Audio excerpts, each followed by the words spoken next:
Ted Nash, saxophonist. Obviously, I play with Jazz Lincoln Center Orchestra.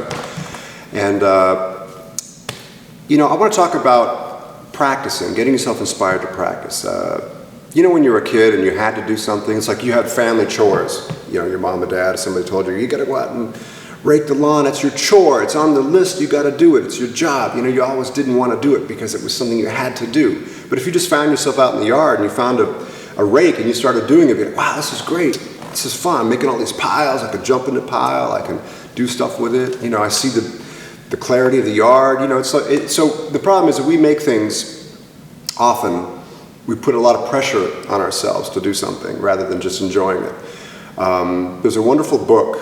It's called The Art of War. No, The War of Art. There's a great famous book called The Art of War. And this book is kind of a play on words. It's The War of Art. And basically it deals with the fact that we as humans, as creative people, we're always looking for ways to avoid being creative. We procrastinate. We find other things to do.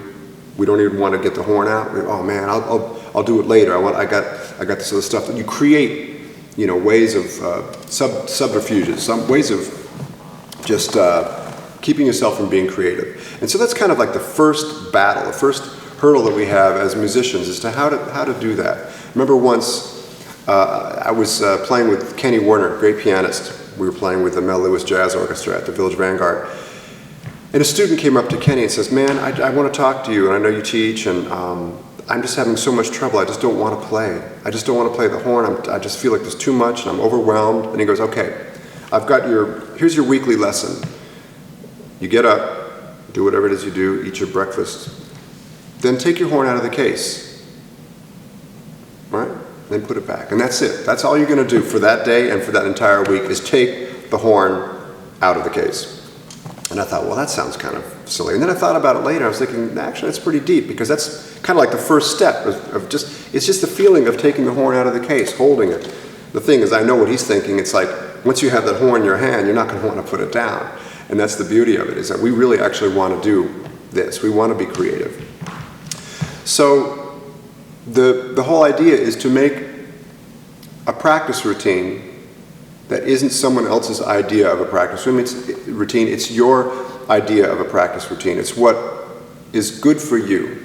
And that's part of the creativity. It's not just what you discover creatively during your practice routine. It's how you apply creativity to design your own practice routine. In another video, I talked about how we develop intimacy with our horn. There's so many different ways to develop our own practice routine. It depends a lot of times on where you feel you are. There were times when I wanted to spend a lot of time working just 2-5-1, progressions.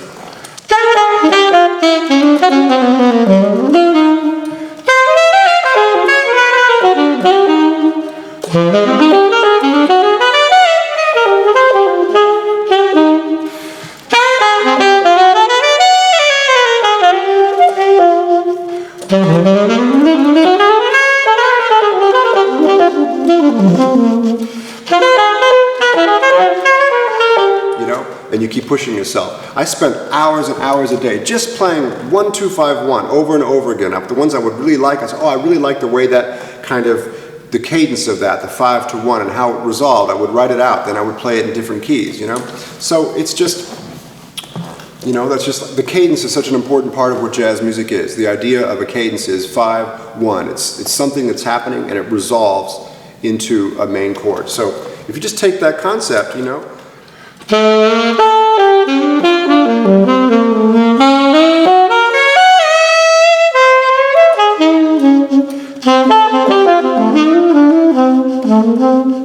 the idea of just say that day that you just want to deal with the idea of a cadence.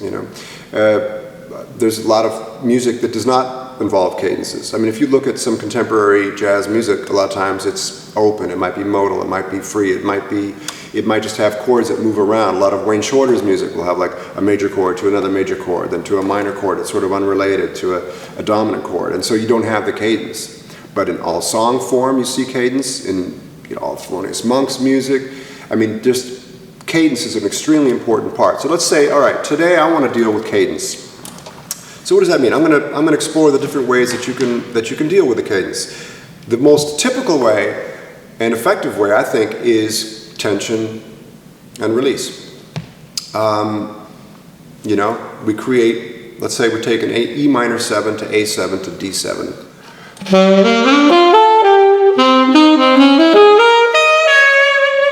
To the E minor, you know, I'm using a D major scale. It's kind of setting up the sound of the 2-5-1. Get to the A7, I create a tension, then I release it into the D major.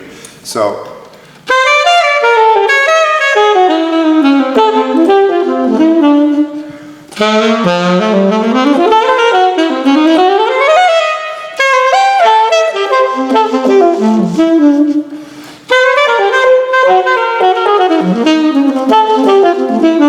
Right? So you could just go on and on with that, go to different keys.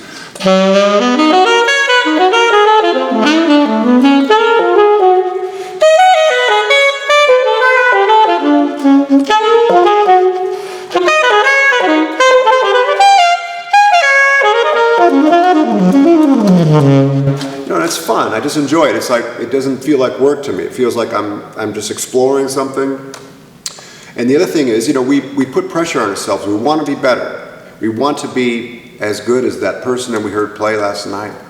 But the thing is we can't judge ourselves. As soon as we start judging ourselves, we're kind of getting in the way of what music's all about. It's personal. It's enjoyable. You know, if we start saying, I'm not good enough, or I made a mistake, or I messed that up, then we're kind of just defeating the whole purpose of what music's all about. You know, instead of saying, that was bad, I made a mistake, or I messed up that break, say, what were the choices that I made? Why did I play what I played? And, you know, what was the effect of it? How did it relate to the music? What can I do differently? You know, I mean, I just finished playing several nights, the last few nights, and, you know, I've been playing this music for 30-something years. Every time I played a solo, there was in the back of my mind, how did that go? I don't judge myself anymore. I don't say that sucked. You know what I mean? I don't say, man, that was horrible. I say, was I not connecting enough? Was I not addressing the thematic material of the song that I was playing enough in my solo? Did I not listen enough to the drums? Things like that. So, you know, the main thing is that we don't want to avoid the creativity. We don't want to be afraid of making art, being creative. We're creative people. Human beings are creative people. We as jazz musicians have an extra special creativity, and it's a, you know, a privilege to have that, and we need to deal with it. And don't be afraid. Don't judge yourself. Enjoy your practice routine. Think of different ways that you can make your practice routine fun and personal. And I'm telling you, you're not going to want to put your horn down. So, thank you, Ted Nash. There's more to come.